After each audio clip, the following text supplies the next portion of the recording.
Саламатсыздар, уюткулуу кыргыз элибиз Кыргыз жолу коомдук бирикмесинин нарктугон багыттамасынын энелер мектебинин турмуш сабактары Бишкек студиясында уланууда. Өткөн сабактарда биз кыз адеби жөнүндө сүйлөшкөнбүз. Бүгүнкү сабагыбыздын темасы сүйлөө маданияты, кеп маданияты жөнүндө болмокчу. Энелер мектебинин турмуш сабактары мындан ары жаңыдан уюшулган Кыргыз эл касиети академиясынын колдоосу менен чыкмакчы. Сабагыбыздын багыттоочусу философия илимдеринин кандидаты, доцент, манастануу жана философиянын тарыхы боюнча окуу куралдарынын автору, кыргыз адеби китебинин автору Алиева Гүлзат Карыбековна эжебиз болмокчу.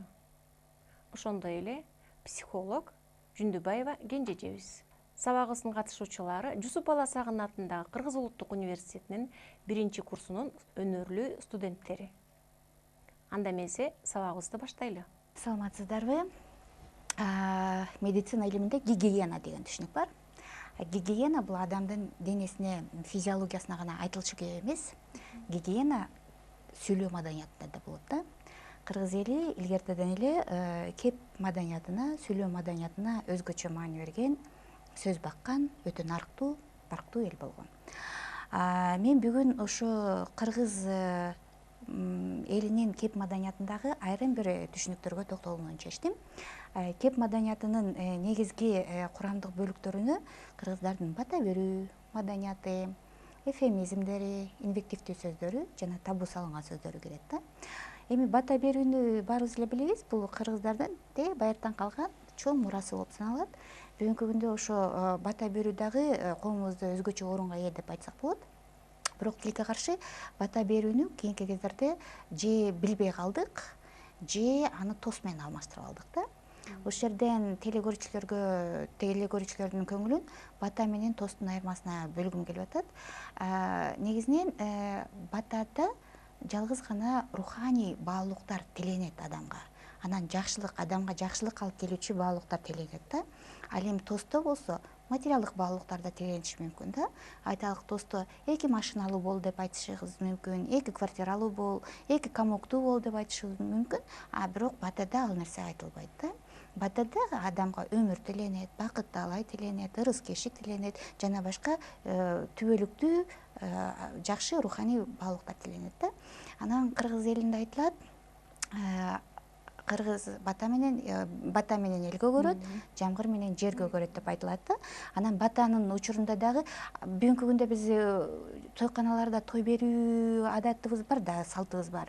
Ошол учурда дагы көп бир бата менен байланышкан нерселер бурмаланып кеткен сезилет да. Айталык, кыргыздар үйүнө конок чакырганда тойканага чакырып алып бир сыйлыктарды алуу максатында чакырса, кыргыз үйүнө бата алуу максатында чакырган да. Ошо бата алуу үчүн кыргыздар өзүнүн эң жакшы көргөн баласына суу куйдурткан да. Ошо бала тамакка чейин дагы, тамактан кийин дагы суу куйган. Анан ар бир адам ошо колун сууга чайкап жатып бата берген да. Ушул учурда биз 2 нерсени байкоого болобуз да. Биринчиден, ошончо адамдан бала бата алып атат, ошол үйгө бата түшүп атат. Анан экинчиден, буга чейин айтып келген да, кыргыздар көчмөн эл болгон, жапайы эл болгон, жана башка, алар даже гигиенаны билген эмес депчи. Көрсө кыргызда гигиена бар экен да. Тамакка чейин да колун жууп атат, тамактан кийин дагы колун жууп атат. Бул өтө чоң жетишкендик, маданий бир баалуулук, дөөлөт деп айтсак болот да. Экинчиден, бүгүнкү күндө жанагы инвективдүү сөздөргө көп маани бергенибиз мени ойлонтот да. Инвективдүү деп биз сөгүнгөн сөздөрдү айтабыз да. Сөгүнүү сөздөрүнө көп маани берип кеттик. Социалдык тармактарда деле сөгүнүп жүрөбүз, каргап иштеп жүрөбүз, адамдарга бир жамандык нерселерди каалап жүрөбүз. Анан кыргыздар айтат экен, өзгөчө каргасаң өз башыңа тиет депчи. Ошондуктан кыргыз эли кароодон өтө алыс болгон да. Атайын бирөөлөргө сөгүп, же болбосо аны каргап, анын адамдык беделине эч убакта кол салган эмес да. Бүгүнкү күндө ошо инвективдүү сөздөрдү дагы мындай орду менен пайдаланыш керек да. Өзгөчө эле оңго солго инвективдүү сөздөрдү жайылта бербей, ошону орду менен пайдаланыш керек. Андан сырткары бул кыргыздар ошо сөз аркылуу адамга бир энергия берүүнү да билишкен да. Бүгүнкү күндө Япон окумуштуусу далилдеди, көрсө сөздүн энергиясы бар экен, сөздүн энергиясын айрым бир материалдык нерселер өткөрө билет экен да. Айталык, япондук окумуштуу бир тажрыйба жасаган.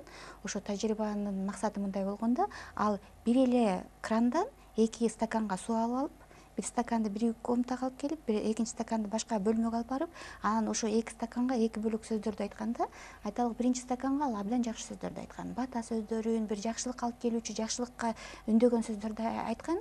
Ал эми экинчи стакандагы сөзгө инвективдүү сөздөрдү, карганган, сөгүнгөн сөздөрдү айтканда, анан бир нече мезгилден кийин жанагы биринчи стакандагы жакшы сөз айтылган суу өзүнүн касиетин жоготкон эмес, шыпаалык касиетин сактап калган. Анан ошол сууну муздатып, муздаткычка салып муздатып, микроскоп менен караганда, ошо жанагы муздун кристалликтери өзүнүн симметриялуу түзүлүшүн сактап калган да. Ал эми экинчи стакандагы сууну, жана каргаган, жана башка сөздөрдү айткан сууну караганда, ал бат эле жаман жыт чыгара баштаган, өзүнүн касиетин жоготкон, өзүнүн сапатынан кеткен. Анан муздатып туруп микроскоптон караганда, анын жана кристалликтеринин молекулярдык, атомардык түзүлүштөрү абдан жаман түзүлүштө болгон да. Эми бүгүнкү күндө илим далилдеп атат, адам 80%, адамдын организми 80% суудан турат да. Эгерде биз башка адамга ошо каргаган сөздөрдү айтсак, жаман сөздөрдү айтсак, жанагы стакандагы бузулуп кеткен суу сыяктуу адам дагы бузулуп кетет да. Ошондуктан жакшы тилек жарым ырыс деп, жакшы сөздөрдү көп айтып жүрүш керекпиз да, бири-бирибизгечи. Ошол сөздөрдөн гана коомубуз уланат, сөздөрдөн тагдырыбыз куралат дегендейчи. Ар бир сөзгө маани берип, сөздү багып, сөзгө этият мамиле кылыш керекпиз да. Дагы кандай мисалдарды айтсак болот? Ошол эле Япон окумуштуусу дан өстүрдү да. Дан өстүрүп, биринчи данга жакшы сөздөрдү айтты, экинчи данга үрөн, буудайды өстүрүштү да.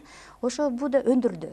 Биринчи өндөн буудай жапжашыл болуп өнүп кетти, жакшы сөз менен өскөн буудай. Экинчи буудай болсо капкара болуп, өң өзгөрүлүп, көгөрүп, анан жаман жыт чыгарып баштады да. Ошондуктан сөздөргө маани бериш керек да. Анан дагы бир сиздерге мисал келтиргим келип жатат. Бул сөздөрдү да абайлап сөйлөш керекпиз да. Мен ушул мисалды көп келтирем. Айталык, бир үй бүлө, бул практикалык мисал, бир үй бүлө 90-жылдары алыскы региондордон чүйгө көчүп келишкен болчу да.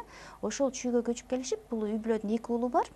Анан апасы ушу жаман сөздөрдү көп сөйлөгөн адам эле да. Ушу инвективдүү сөздөрдү, каргаган сөздөрдү көп сөйлөгөн адам эле. Анан балдардын аттары Жаныбек, Каныбек болчу.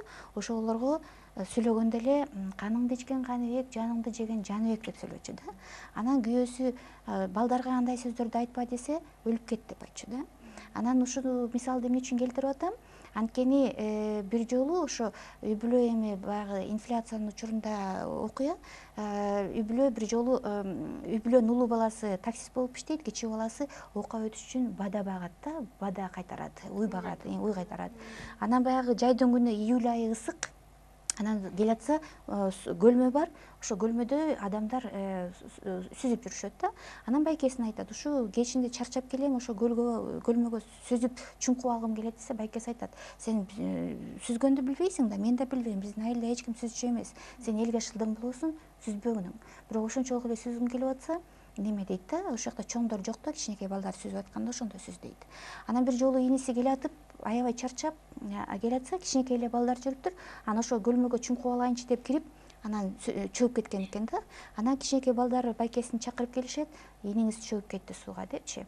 Анан байкеси инисин суудан суруп алам деп, өзү да сүзгөндү билбей, суунун артынан кирип, инисинин артынан кирип, өзү да чөгүп кетти да.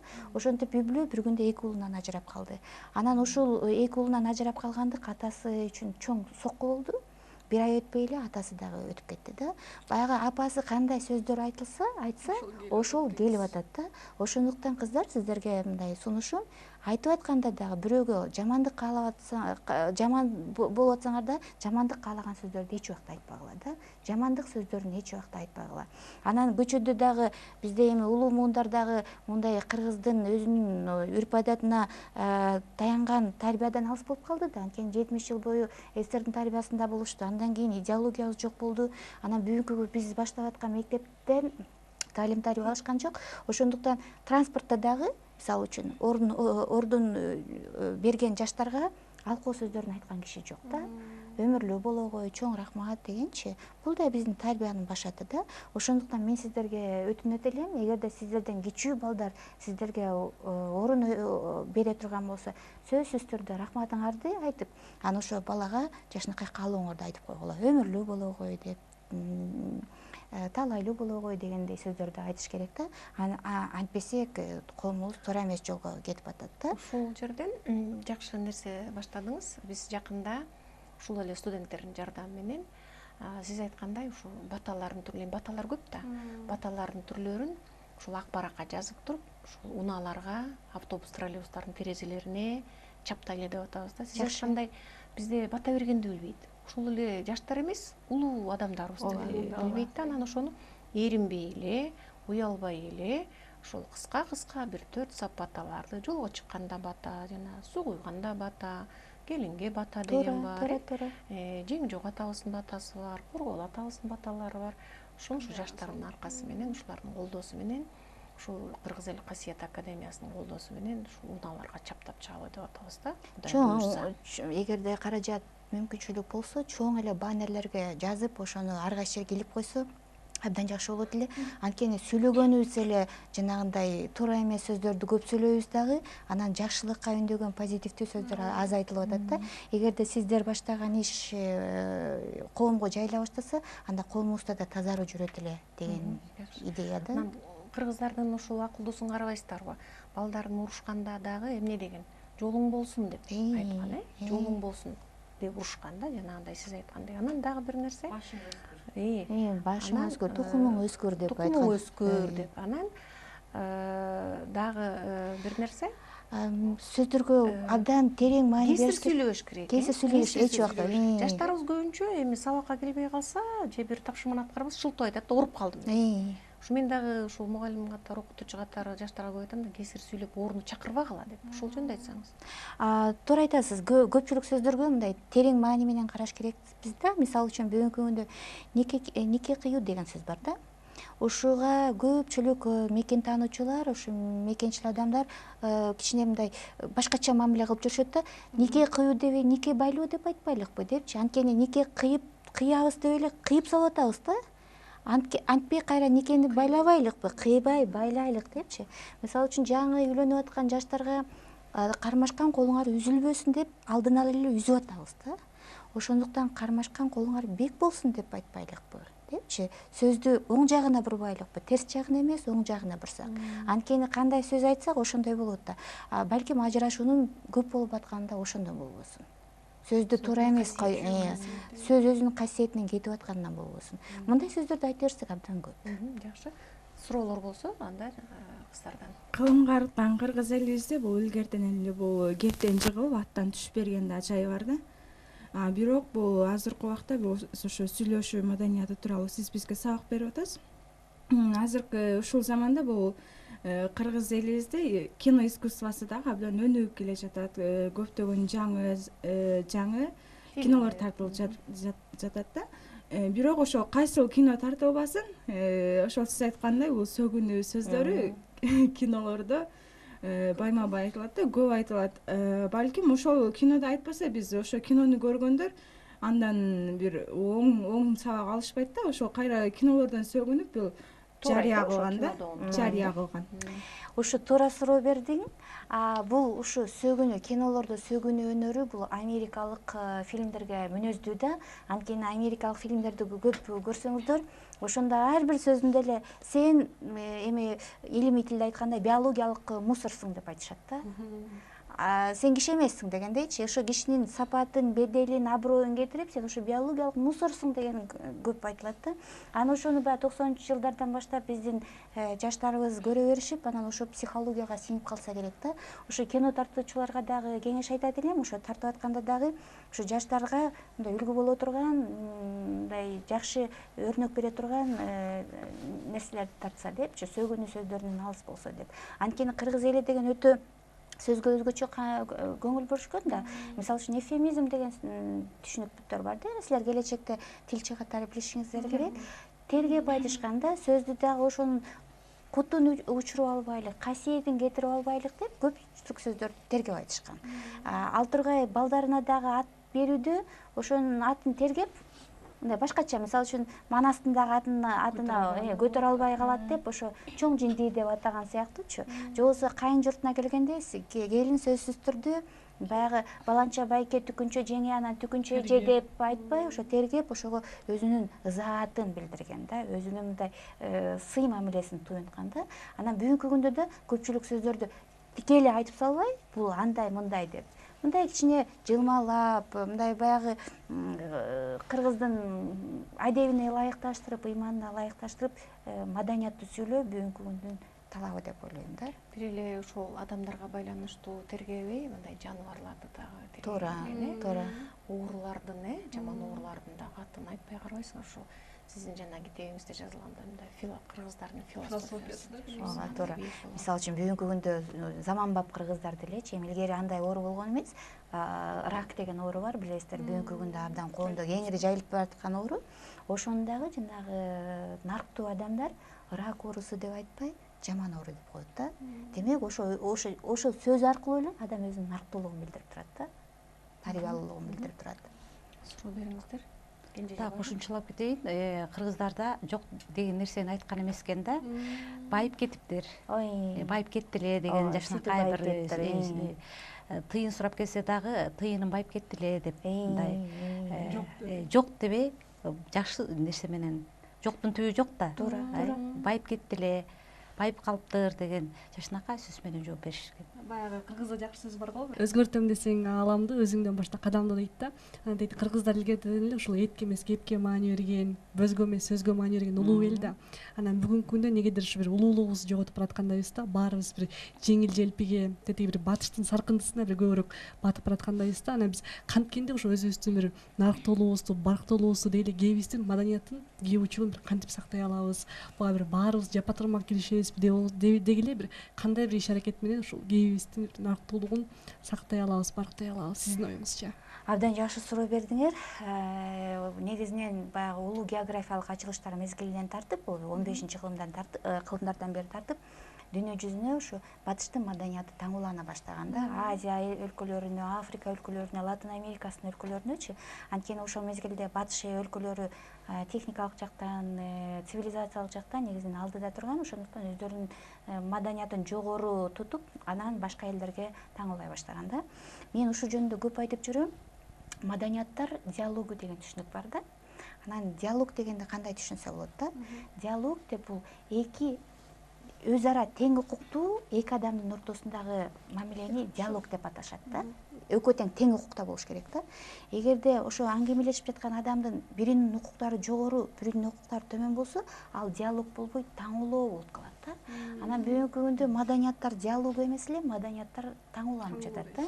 Мисалы үчүн араб маданияты мыкты деп, араб маданиятын кыргызга таңуулоо. Батыш маданияты мыкты деп, батыш маданиятын кыргызга таңуулоо. Эгерде чын-чынына келе турган болсок, ар бир элдин өзүнүн маданияты өзү үчүн уникалдуу, өзү үчүн баалуу, өзү үчүн бийик да. Анан ошондуктан бүгүнкү күндө ушу таңуулоо процесси аяктап, этникалык ренессанс жүрүп атат да. Этникалык кайра жаралуу. Кыргыз эли эле кайра өзүнүн баягы улуу уңгусуна кайрылбастан, башка элдер дагы өзүнүн улуу уңгусуна кайрылып жаткан учурда бүгүнкү күндө. Аны кандай формада өзүбүздүн улуу уңгубузду кайра жаратып алабыз? Бул ар бир эл үчүн өзүнчө маселе да. Эми кыргыз эли үчүн бул улуу уңгуга кайрылуу мынакей бүгүнтөн башталды. Мынакей бүгүнкү эле биздин айтып аткан, кылып аткан нерсебиз. Мындан 1 жыл мурда жок нерсе болчу, 5 жыл мурда жок нерсе болчу. Бүгүнкү күндө ошо улуулардан келе аткан мурасты төкпөй чачпай, кемитпей, башка кийинки муундарга өткөрүп берүү максатында ушундай мекенчил адамдар чогулуп, жаштарга сиздерге айтып, сиздер аркылуу келечек муундарга жеткирели деген максатта ушундай бир кадамдарды жасап жатабыз. Мындай кадамдарды колдообуз керек.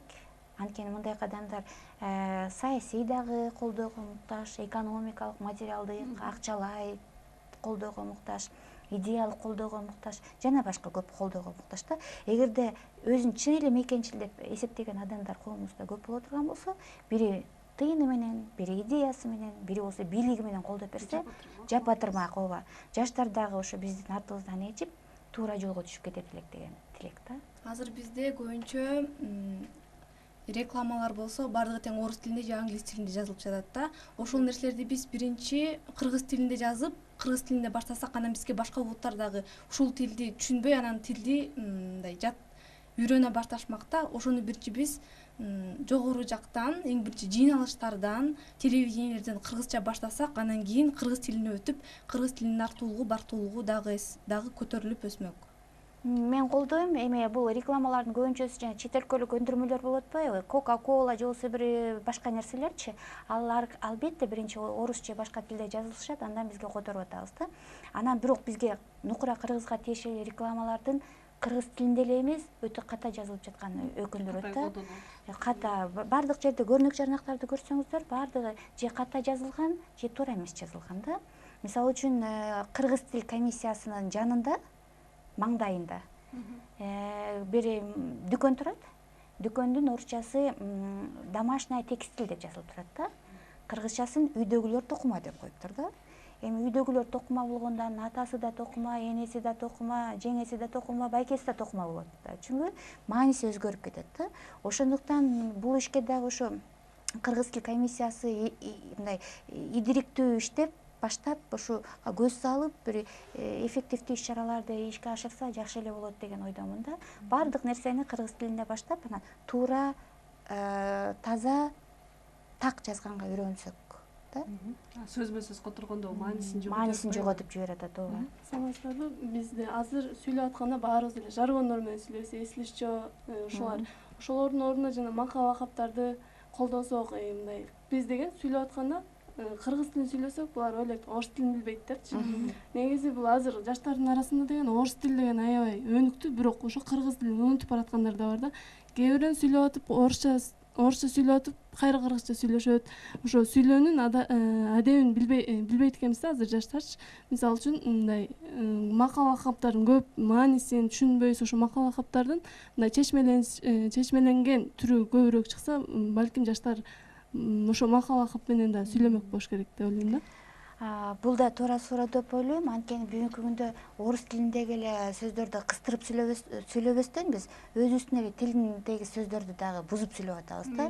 Анан бузуп сүйлөгөндөн мурда да бузуп жазып атабыз. Айталык, менин жашоом зыңк дейт. Ал эмне зыңк дегенчи? Мен түшүнбөйм, мисалы үчүнчү. Ал кыргыз тилиндеги сөзбү же орус тилиндеги сөзбү мен билбейм да. Анан ошо жаштар арасында сиңип кеткен да. Демек, ошолор кыргыздын мындай нарыктуу тилин бузуп, нарыктуу дөөлөттүү сүйлөгөндө ал өзүнчө чоң өнөр да, чынбы? Чоң баалуулук.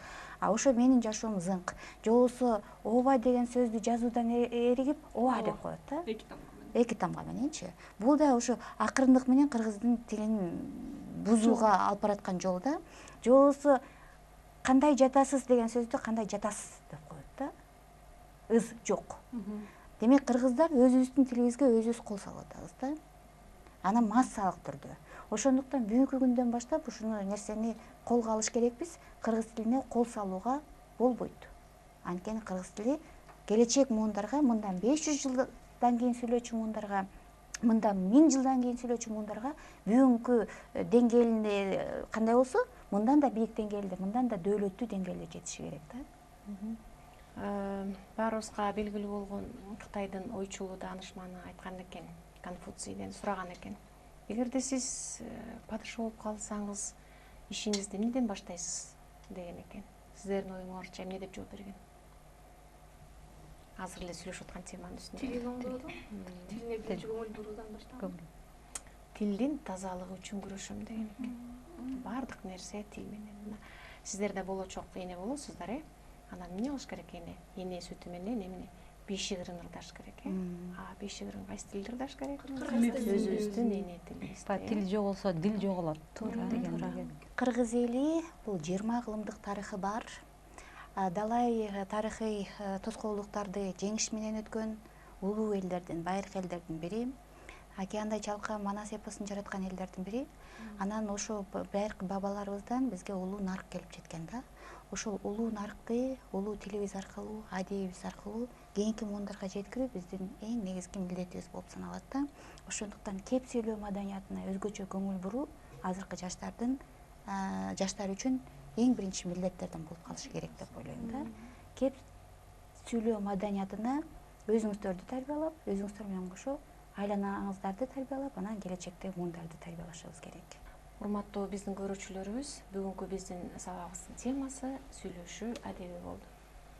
Бүгүнкү сабагыбыздын багыттоочусу философия илимдеринин кандидаты доцент Алиева Гүлзат Эжекебиз болду. Келерки сабактарда психология илиминде сүйлөшөбүз. Көрүшкөнчө саламатта калыңыздар.